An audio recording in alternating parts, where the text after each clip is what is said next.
حضرت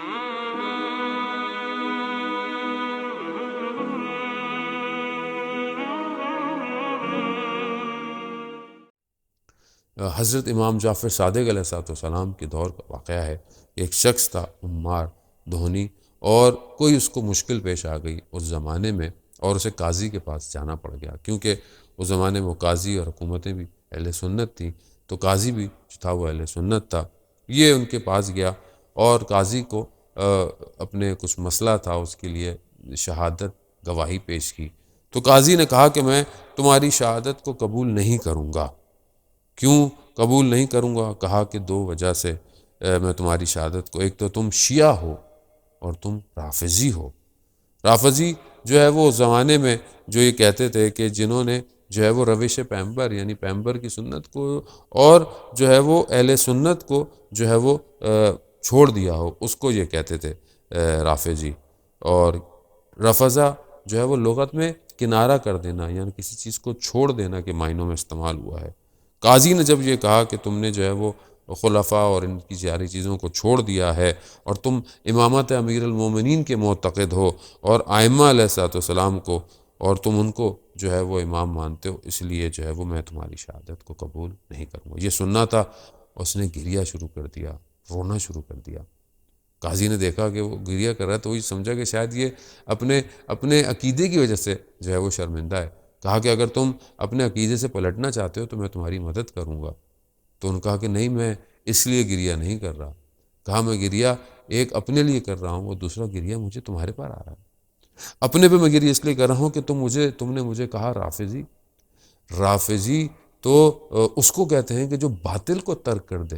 رافضی سب سے پہلے جو لفظ استعمال ہوا وہ ان ساحران، ان جادوگروں کے لیے استعمال ہوا تھا کہ جنہوں نے فرعون کو ترک کر دیا تھا اور حضرت موسیٰ علیہ السلام کی طرف مائل ہو گئے تھے، اور انہوں نے باطل کو ترک کر دیا تھا. گناہوں کو ترک کر دینا جو ہے وہ رافضی کہلاتا ہے. اور تم نے مجھے کہا ہے کہ میں اپنے اندر یہ صلاحیت نہیں پاتا، میں اپنے اندر اس وجود کو نہیں پاتا کہ میں نے ان ساری چیزوں کو ترک کر دیا ہو.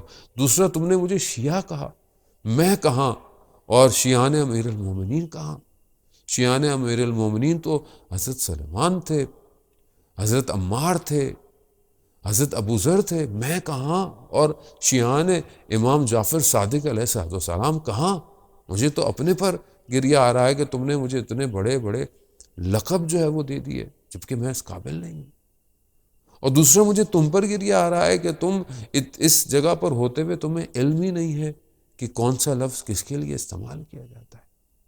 وہ شخص بہرحال وہاں سے اٹھا اور جب امام کی خدمت میں یعنی امام جعفر صادق علیہ السلام کی خدمت میں پہنچا تو امام کو جب اس نے بتایا تو امام نے کہا کہ بہت اچھا کام کیا تم نے، اور تم نے جو ادب اور احترام کیا اور ہمارے اس کے لیے تم نے دفاع کیا، ڈیفینڈ کیا، خدا تمہارے سارے گناہوں کو معاف کر دے. رسول خدا صلی اللہ علیہ وآلہ وسلم نے جو ہے وہ حضرت علی علیہ السلام کو فرمایا کہ جبرائیل میرے پاس آئے ہیں اور اللہ تعالیٰ نے جو ہے وہ جو حضرت علی کے شیعہ ہیں ان کے لیے 7 جو ہے وہ چیزوں کو بیان کیا ہے کہ پہلی چیز جو ان کے اندر خصوصیات پائی جائیں گی وہ 7 ہیں. یہ 7 خصوصیات کیا ہیں؟ پہلی یہ ہے کہ ان کو مرتے وقت جو ہے وہ ان کو رفیق ان کے ہمراہ ہوگا، دوست ان کے ہمراہ ہوگا، یعنی یہ اپنی جان کو جو ہے بہت آرام سے جو ہے ان کی نکلے گی. یہ پہلی صفت. دوسری کہ وحشت قبر میں ان کا مونس ہوگا، ان کے ساتھ کوئی ان کی اس کو مدد کرے گا. تیسرا ان کو جو ہے وہ جب اندھیرا ہوگا، تاریکی ہوگا، جب ظلمت ہوگی تو ان کے ساتھ نور ہوگا. چوتھی چیز کہ جب روز قیامت میں فریاد اور نالہ برپا ہوں گے اس زمانے اس وقت ان کو امنیت جو ہے ملے گی، ان کو سکون دیا جائے گا. اور پانچویں چیز جو ہے کہ جب عدالت، خاص طور پہ جب اعمال کو جو ہے وہ ناپا تولا جائے گا اس وقت ان کے ساتھ عدالت ہوگی. اور جب صراط سے گزارا جائے گا تو ان کے پاس صراط سے گزرنے کا جو ہے وہ جواز ہوگا. ان کے پاس ایسی چیز عطا کی جائے گی تاکہ یہ صراط سے جو ہے وہ آرام سے گزر سکے۔ اور جب ان کو جنت میں داخل کیا جائے گا تو یہ باقی لوگوں سے پہلے جو ہیں وہ جنت میں داخل کیے جائیں گے۔ یہ 7 خصوصیتیں شیعان علی ابن ابی طالب علیہ السلام کی ہیں کہ پروردگار ہمیں آج کی رات کے صدقے میں ہمیں یہ خصوصیات جو ہے وہ عطا فرمائے۔ جبکہ رسول خدا ہی کی جو ہے وہ حدیث ہے، فرماتے ہیں کہ جنت میں جو ہے جنت میں داخل جب ہوں گے، یا جنت کوئی دروازہ اس پر جو کھونٹی ہے، اس پر جو وہ لگا ہوا ہے، جس کو نوک کیا، جس کو کھٹکھٹایا جائے گا، اس کھٹکھٹانے والی جگہ پر، کھونٹنی پر جو آواز آئے گی وہ یا علی کی ہے، یا علی کی ہے۔ اسی کو سن کر جو ہے وہ جنت میں جو ہے وہ داخل ہونا پڑے گا۔ تو ظاہر ہے ہم کوشش کریں کہ اپنی زندگی میں بھی ہے حضرت علی علیہ السلام کے ذکر کو جو ہے وہ اپنے آپ کو اس سے منور رکھیں۔ امام کا ذکر خدا نخواستہ اگر کوئی نہیں کرتا تو ایسا نہیں ہے کہ ان کا ذکر ختم ہو جائے گا، نہیں، ان کے ذکر پر تو جو ہے وہ اس زمانے میں ان کے شہادت کے بعد سے لے کر اس سے پہلے سے کئی عرصے تک جو ہے وہ منبر سے ان کے بارے میں غلط جو ہے وہ کہا گیا، مگر کیا ان کا ذکر ختم ہو گیا؟ کیا ان کے فضائل ختم ہو گئے؟ جارج ڈاک مسیح جو ہے وہ اپنی کتاب میں یہی لکھتا ہے کہ یہ دنیا کی وہ شخصیت ہے کہ جن کے دوستوں نے جان کے خوف سے فضائل کو چھپایا اور دشمنوں نے تعصب سے جو ہے وہ فضائل کو چھپایا، مگر پھر بھی حضرت علی کے فضائل اتنے ہیں کہ جن کو ہم بیان کرنے سے قاصر ہیں۔ مگر وہیں پر آج کل کے دور کو اگر آج ہم دیکھیں تو ہمیں اس طرف سے بھی دیکھنا چاہیے کہ حضرت علی علیہ السلام ہم سے کیا چاہتے ہیں۔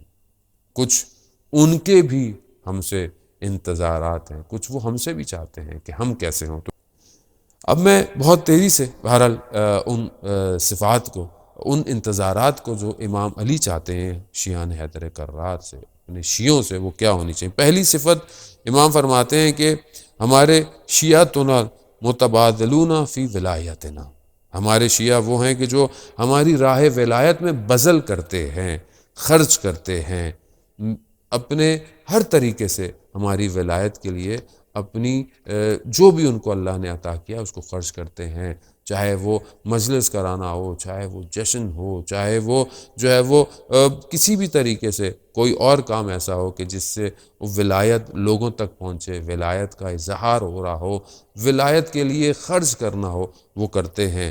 یہ پہلی خصوصیت ہے۔ شاید ہو سکتا ہے کوئی شاعر شعر کہہ کر جو ہے وہ بذل کرے، شاید ہو سکتا ہے کوئی خطیب جو ہے وہ فضائل امیر المومنین بیان کر کر جو ہے وہ بذل کر سکے۔ ہر شخص کو جو بھی خدا نے اسے عطا کیا ہے اسے چاہیے کہ ان چیزوں کے ذریعے سے، ان خصوصیت کے ذریعے سے ولایت کا جو ہے وہ معاملے میں بذل کریں اور ولایت کو جو ہے وہ پہنچائیں لوگ۔ یہ پہلی خصوصیت ہے۔ خاص طور پہ دوسری خصوصیت، اور اسی کے ذیل میں ایک واقعہ صدر اسلام سے بیان ہوتا ہے کہ آپ جانتے ہیں کہ نجاشی جو حبشہ کا جو بادشاہ تھا، وہ سب سے پہلا بادشاہ تھا کہ جس نے جو ہے وہ اسلام کو قبول کیا تھا۔ رسول خدا بھی جو ہے وہ ان سے بہت ارادت اور محبت رکھتے تھے۔ جب اس کی حکومت ختم ہو گئی، جب اس کا دنیا سے چلا گیا تو حکومت میں مشکلات ہوئی، اور اس کی جو بیٹا تھا اس کو جو ہے وہ وہاں سے جانا پڑ گیا، اور وہ غلام بن کر جو ہے وہ مکہ کی طرف آیا۔ امیر المومنین علیہ السلام کا جب پتہ چلا کہ وہ آیا ہے تو اس کو جو ہے بلایا گیا، اس کو پیسے دے کر آزاد کرایا گیا، اور امام نے اسے جو ہے وہ کچھ زمین دی اور کچھ کام کرنے کے لیے کہا گیا۔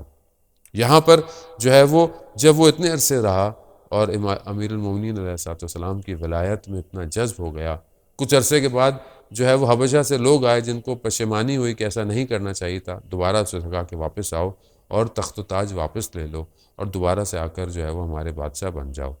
لیکن وہ امیر المومنین علیہ السلام کی ولایت میں اتنا جذب ہو چکا تھا، اس نے بولا کہ میں یہاں سے چھوڑ کر نہیں جاؤں گا، یعنی گویا اپنے اس اسٹیٹس کو، اپنے اس اقتدار کو مولا کی ولایت میں جو ہے وہ بذل کر دیا۔ ہو سکتا ہے اس کی ریکوائرمنٹ یہ ہو سکتا ہے کسی کے لیے ہر الگ الگ جگہوں پر، کہیں پر جو ہے وہ کچھ کام کرنا، کہیں کسی مقام پر رہ کر ولایت کی خدمت کرنا بھی بہت ضروری ہو۔ تو ہمیں ان ساری چیزوں کو دیکھنا ہے کہ جو بھی ہمیں خداوند متعال نے صلاحیت دی ہیں، ہم ان صلاحیتوں کو برائے کار لاتے ہوئے اس ولایت کے لیے اپنا بذل جو ہے وہ اختیار کریں۔ دوسری چیز جو امام علی علیہ الصلوۃ والسلام چاہتے ہیں کہ شیعہ حیدر کرہ، شیعہ جو ہیں ان کے اندر کیا، وہ المتحابون فی مودتنا، یعنی شیعہ جو ہیں وہ آپس میں دوست ہوں، آپس میں رفیق ہوں، آپس میں ایک دوسرے کا خیال رکھیں، ایک دوسرے کی مدد کریں، ایک دوسرے کے ساتھ اچھے رہیں۔ اب یہ صفت جو ہے وہ دو طرفہ ہے، ایسا نہیں ہے کہ ایک کر رہا ہو تو دوسرا نہیں کرے۔ یہ بہت ضروری ہے کہ ہمیں آپس میں ایک دوسرے کے ساتھ اچھا برتاؤ کرنا ہے، بلکہ اور صفات بھی اسی سے ریلیٹڈ ہیں، لیکن یہ ہے کہ آپس میں ایک دوسرے کے ساتھ محبت کریں، اور مومنین خاص طور پہ ایک دوسرے کا خیال رکھیں۔ ایک مومن دوسرے مومن کی حاجت کو بھی اگر پوری کرتا ہے تو خداوند متعال اس کی قیامت میں لاکھوں حاجتوں کو جو ہے وہ پورا کرے گا۔ بہرحال اس موضوع پہ گفتگو اور بھی بہت سی کی جا سکتی ہے، لیکن تیسرا انتظار جو امیر المومنین علیہ الصلوۃ والسلام چاہتے ہیں شیعان حیدر کرار سے، وہ یہ ہے المتظاہرون فی احیاء امرنا، یعنی شیعہ جو ہیں وہ ہمارے ایک دوسرے کی زیارت پہ، ایک دوسرے سے ملاقات کے لیے جاتے ہیں، اور وہاں پر جب آپس میں بیٹھتے ہیں تو ہمارے امر کو جو ہے وہ زندہ کرتے ہیں، ہماری گفتگو کرتے ہیں، ہمارے باتوں کو بیان کرتے ہیں، ہماری تاریخی چیزوں پہ گفتگو کرتے ہیں، ہمارے فضائل کا ذکر کرنا اور امام کے مقاصد کا ذکر کرنا، کیوں امام کو لوگوں نے اس زمانے میں چھوڑ دیا، کیوں ائمہ علیہ الصلوۃ والسلام نے قیام کیا، کیوں کربلا کا واقعہ پیش آیا، کیوں امام موسیٰ کاظم علیہ الصلوۃ والسلام زندان میں رہے۔ یہ ان امور کو زندہ کرنا ہے، امام کے دشمن کون تھے، کیا چیز تھی جو امام کی حکومتوں کے آگے رکاوٹیں بنی، اور کیا چیز ہے جو آج وقت کے امام کے ظہور میں رکاوٹیں ہیں۔ اب یہ بہت ضروری ہے، یہ ایک صفت ہے کہ جب یہ آپس میں بیٹھتے ہیں تو اہل بیت کے امور کو احیا کرتے ہیں، زندہ کرتے ہیں۔ اور خاص طور پر بعض جگہ آیا بھی ہے کہ اگر کم لوگ بھی ہوں بیٹھے ہوں تو خدا انہی کی تعداد کے حساب سے فرشتوں کو جو ہے ان کے درمیان میں بھیجتا ہے، اور وہ ان کی گفتگوؤں پر، ان کی دعاؤں پر آمین بھی کہتے ہیں تاکہ ان کی دعائیں جو ہے مستجاب ہوں۔ ایک شخص تھا امام جعفر صادق علیہ السلام کے دور میں، وہ تبلیغ کرتا تھا ایسی جگہ پر جہاں مشرک رہتے تھے۔ جب وہ واپس آتا تھا مدینہ تو کہتا تھا مولا یہاں بہت اچھا ہے، یہاں میں آپ کو دیکھتا ہوں، یہاں دوسرے مومنین کو دیکھتا ہوں اور بہت سی چیزیں سیکھتا ہوں، لیکن جب میں وہاں جاتا ہوں تو میں غریب ہوتا ہوں، تنہا ہوتا ہوں، اگر میں وہاں مار دیا جاؤں تو کیا ہوگا میرے ساتھ؟ تو امام فرماتے ہیں کہ تم وہاں اگر مارے جاؤ تو تم پوری ایک امت کی طرح اٹھائے جاؤ گے، ہاں مگر وہاں پر اگر تم لوگوں کو تذکر دیتے تھے ہمارے امر کا، اور تم جو ہے وہ لوگوں کو ہماری طرف دعوت دیتے تھے، تو یقیناً تم وہاں مارے جاؤ تو تم ایک امت کی طرح جو ہے اٹھائے جاؤ گے۔ کتنا امپورٹنٹ ہے آج اہل بیت علیہ الصلوۃ والسلام کی سیرت کو بیان کرنا۔ امیر المومنین علیہ الصلوۃ والسلام دیکھیں ہم سے یہ نہیں چاہتے، وہ خود بھی بیان ہے بعض جگہوں پہ، یہ نہیں چاہتے کہ ان جیسے ہو جاؤ، ان جیسا لباس پہنو، ان جیسی غذا، ان جیسی خوراک، ان جیسی نہ، مگر جس حد تک وہ ہم سے چاہتے ہیں ہمیں ویسا تو ہونا چاہیے۔ بہت سارے لوگ کہتے ہیں ہم امام جیسے نہیں ہو سکتے، یقیناً نہیں ہو سکتے، امام معصوم تھے، امام ہم سے چاہتے بھی نہیں ہے کہ ہم اس طرح ہوں، مگر امام ہمیں جو تعلیم فرماتے ہیں، جو امام ہم سے واقعاً چاہتے ہیں ہم ویسے تو ہوں۔ امام کی ریکوائرمنٹ ہم شیعوں سے اور بھی بہت ساری ہیں، لیکن دامن وقت میں اتنی گنجائش نہیں۔ بس میں بہت تیزی سے کہتا ہوا کہ امام چاہتے تھے کہ امام کا انتظار یہ ہے کہ جو ہمارے ماننے والے ہیں وہ غصے میں کنٹرول رکھیں، غصے میں کسی کو غلط الفاظ استعمال نہ کریں۔ یقیناً دشمنان اللہ پر، دشمنان اہل بیت پر لعنت کرنا ہے، لیکن لعنت ویسے کریں جیسے قرآن کہہ رہا ہے۔ لفظ غلط استعمال کرنا یہ شایان شان نہیں ہے شیعان حیدر کرار کے۔ دشمن کے لیے سوچیں، دشمن کے لیے روایات بہت ساری ہیں، واقعات بہت سارے ہیں، دامن وقت میں گنجائش نہیں۔ جب دشمن کے لیے اہل بیت نہیں پسند کرتے تھے کہ ان کے لیے غلط لفظ استعمال ہو، لعنت بھیجیں، ان کی برائیوں کا ذکر کریں، ان کے ظلم کا ذکر کریں، ان کے ان مظالم کو بیان کریں تاکہ ان کی شخصیتیں واضح ہوں دنیا کے اوپر، لیکن ان کو سب اور دشنام نہ کہیں۔ یہ اہل بیت کی سیرت تھی، انہوں نے ہمیں تعلیم فرمائی۔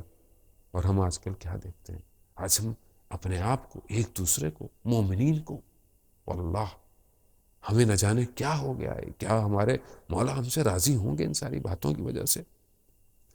باقی انتظار مولا جو ہم سے چاہتے تھے کہ ہم اسراف نہ کریں، چیزوں کو جو ہے وہ اس کے تعادل اور عدل اور جو اس کی ضرورت ہے قناعت کے ساتھ استعمال کریں، اپنے ہمسایوں کا خیال رکھیں، ان کے حق میں دعائیں کریں، ان کے احوالات سے خبردار رہیں کہ کسی کو کیا ضرورت ہے کیا ضرورت نہیں ہے، آپس میں نیک اخلاق رکھیں، محبت سے نرم خوئی سے آپس میں گفتگو کریں۔ رات کو مولا امیر المومنین ایک جگہ سے گزر رہے ہوتے ہیں، پیچھے سے کچھ آواز آتی ہے، مولا پوچھتے ہیں کون ہو؟ کہا مولا آپ کے شیعہ ہیں۔ امام پلٹ کر دیکھتے ہیں، کہتے ہیں مجھے تمہارے اندر کوئی ایسی نشانی نظر نہیں آ رہی جو میرے شیعوں میں ہو، خدا نہ کرے کہ کہیں ایسا ہو کہ ہمارے اندر کوئی ایسی نشانی نہ ہو کہ ہم یہ نہ کہہ سکیں کہ مولا ہم تو آپ کی شیعہ ہیں۔ خدا نہ کرے کہ ہم ایسے لوگوں میں شمار ہو جائیں کہ جن کے اندر کوئی بھی شیعان حیدر قرار کی نشانی نہیں پائی جاتی۔ یقیناً امام ہم پر لطف اور کرم کرے۔ آج کی رات بڑی سخت رات ہے، آج کی رات وہ ہے کہ جس کے لیے میرا مولا ہر رمضان کی شبوں میں انتظار کر رہا۔ آج کی رات وہ ہے کہ میرے مولا نے کئی دفعہ امام حسن سے پوچھا بیٹا اس مہینے کے کتنے دن گزر گئے؟ امام حسین سے پوچھتے ہیں بیٹا کتنی شبیں گزر گئی ہیں، اور اپنی راتوں کو تقسیم کیا اپنے فرزند اپنی اولاد کے گھروں میں۔ اور آج کی رات شاید حضرت ام کلثوم کے گھر پر تھی، گھر پر آئے اور بیٹی کے گھر پر بیان ہوتا ہے کہ دسترخوان پر جو ہے وہ 3 چیزیں رکھی گئیں، دودھ رکھا گیا، نمک رکھا گیا، روٹی رکھی گئی۔ مولا نے فرمایا بیٹا تم نے کبھی دیکھا کہ تمہارے بابا کے دسترخوان پر کہیں 2 سے زیادہ چیزیں ہوں؟ ایک چیز اٹھا لو۔ انہوں نے نمک اٹھانا چاہا تو روایات کہتی ہیں کہ انہوں نے مولا فرماتے ہیں دودھ کو ہٹا لو، مولا نے روٹی اور نمک سے جو ہے رفتار کی۔ جا کر جو ہے وہ آسمان کو دیکھتے رہے کہ پہر کون سا ہے، وہ کہا کہ وہ وقت آ گیا کہ جس کے لیے مجھے کہا گیا۔ گھر کی مرغابیاں بھی جو ہیں وہ امام کو روک رہی ہیں، مگر امام پہنچے، بیدار کیا، اور اذان جو ہے وہ دی، اور اس کے بعد بیدار کیا اور نماز کے لیے اس مقام پر پہنچ گئے جو آخری مقام تھا، وہ جگہ کہ واقعاً ایک بندگی اور عبودیت کی کمال کی جگہ، وہ مسجد کا محراب جو آج بھی گریا اور نالا ہے، آج بھی کوفہ میں وہ مقام گریا اور نالا ہے کہ جہاں تھوڑی ہی دیر بعد جو ہے وہ ایک آسمان سے ندا آتی ہے کہ وہ ارکان الہدیٰ، وہ علی المرتضیٰ دنیا سے چلے گئے۔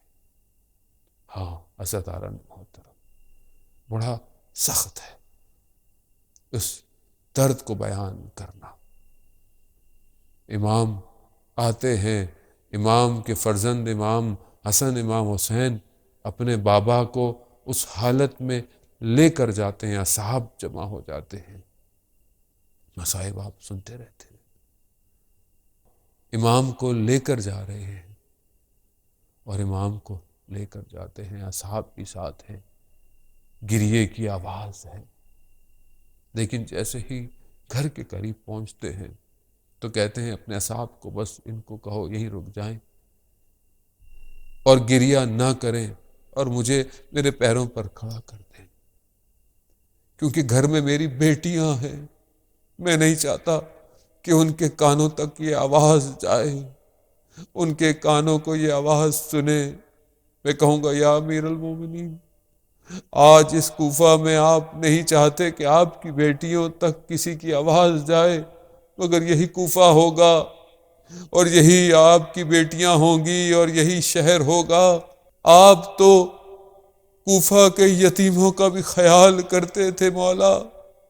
ہاں وہ وقت آیا کہ جب طبیب نے یہ کہا کہ دودھ جو ہے وہ مولا کو دیا جائے، شاید زہر آلودہ جو زخم لگا ہے اس میں کوئی آرام آ جائے۔ جب یہ شہر میں یتیموں کو پتہ چلا تو پورے کوفہ کے یتیم ہاتھوں میں کوزے لے کر دودھ کے آ گئے کہ شاید جو ہے وہ جو ہمارے سروں پر ہاتھ رکھتا تھا ہم کچھ خدمت کر سکیں۔ یا امیر المومنین، آپ کے یتیم جب کوفہ آئیں گے تو اس وقت کوئی بھی ان کو پانی نہیں دے گا، ان کا خیال نہیں رکھے گا، بلکہ ان کا استقبال پتھروں سے کیا جائے گا، زبان کے تیروں سے کیا جائے گا۔ الا لعنت اللہ علی القوم الظالمین وسیعلم الذین ظلموا ای منقلب ینقلبون۔